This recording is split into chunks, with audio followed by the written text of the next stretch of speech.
Hello friends, welcome to Smile Talk paramedical channel. Friends, ಈ ವಿಡಿಯೋದಲ್ಲಿ ನೀವು ಹಾಕಿರುವಂತಹ ಒಂದು ಡೌಟ್ಗಳನ್ನು ಅದಕ್ಕೆ ಉತ್ತರವನ್ನು ಕೊಡಲಿಕ್ಕೆ ವಿಡಿಯೋ ಮಾಡ್ತಾ ಇರುವಂಥದ್ದು. ಸ್ಪೆಷಲಿ ಸೆಕೆಂಡ್ ರೌಂಡ್ಗೆ ಸಂಬಂಧಿಸಿದಂತೆ ಭಾಳಷ್ಟು ಡೌಟ್ಗಳು ಇರುವಂಥದ್ದು. ಅದರಲ್ಲಿ ನಮ್ಮ ಸಬ್ಸ್ಕ್ರೈಬರ್ಗಳು ಏನು ಕಾಮೆಂಟ್ ಹಾಕಿರ್ತಾರೆ ಅದಕ್ಕೆ ಉತ್ತರವನ್ನು ವಿಡಿಯೋ ಮುಖಾಂತರ ಕೊಡ್ತಾ ಇದ್ದೀನಿ. ಏನು ಕ್ವಶನ್ ಇದೆ ಅದನ್ನು ಮೊದಲು ನೋಡ್ಕೊಂಬರೋಣ. ಹೋಗಿ ಏನು ಹೇಳಿದ್ದಾರೆ ಇವರು ಅಂತೇಳಿ.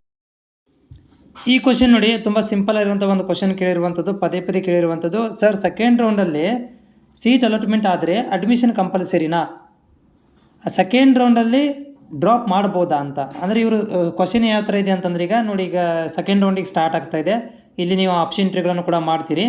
ಆಪ್ಷನ್ ಎಂಟ್ರಿ ಮಾಡಿದ ಮೇಲೆ ಅದರಲ್ಲಿ ಏನಾದರೂ ನಿಮ್ಮ ಕಾಲೇಜ್ ನಿಮ್ಮ ಕಾಲೇಜ್ ಇಷ್ಟ ಆಗಲಿಲ್ಲ, ಸೊ ಆವಾಗ ನೀವು ಅದನ್ನು ಬಿಡ್ಬೋದಾ ಅಥವಾ ಅಡ್ಮಿಷನ್ ಆಗಲೇಬೇಕಾ ಅಂತ ಇವ್ರು ಕ್ವಶನ್ ಕೇಳಿರುವಂಥದ್ದು.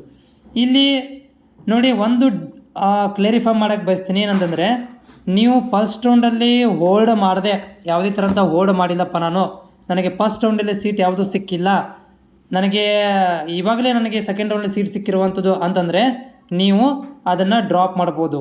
ಅಂತಂದರೆ ಅದನ್ನು ಬಿಟ್ಟು ನೀವು ಥರ್ಡ್ ರೌಂಡಿಗೆ ಹೋಗ್ಬೋದು ಅಥವಾ ಎಕ್ಸಿಟ್ ಆಗ್ಬೋದು, ಹೌದಾ? ಆದರೆ ನೀವು ಆಗಲೇ ಫಸ್ಟ್ ರೌಂಡಲ್ಲಿ ಸೀಟ್ ಸಿಕ್ಕಿತ್ತು, ನಾನು ಈಗ ಸೆಕೆಂಡ್ ರೌಂಡ್ ಅದನ್ನು ಹೋಲ್ಡ್ ಮಾಡಿದ್ದೀನಿ ಅಂತಂದರೆ ನಿಮ್ಗಳಿಗೆ ಅದನ್ನು ಫಸ್ಟ್ ರೌಂಡಲ್ಲಿ ಸಿಕ್ಕಿದ್ದನ್ನೇ ಅಡ್ಮಿಷನ್ ಆಗಬೇಕಾಗತ್ತೆ, ಅದನ್ನು ಡ್ರಾಪ್ ಮಾಡೋಕ್ಕೆ ಬರೋದಿಲ್ಲ.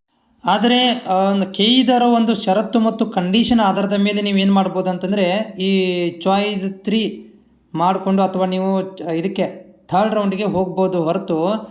ಆದರೆ ನಿಮ್ಗಳಿಗಿದು ಕಂಡೀಷನ್ ಇದೆ, ಟರ್ಮ್ ಕಂಡೀಷನ್ ಆಧಾರದ ಮೇಲೆ ಇರುತ್ತೆ.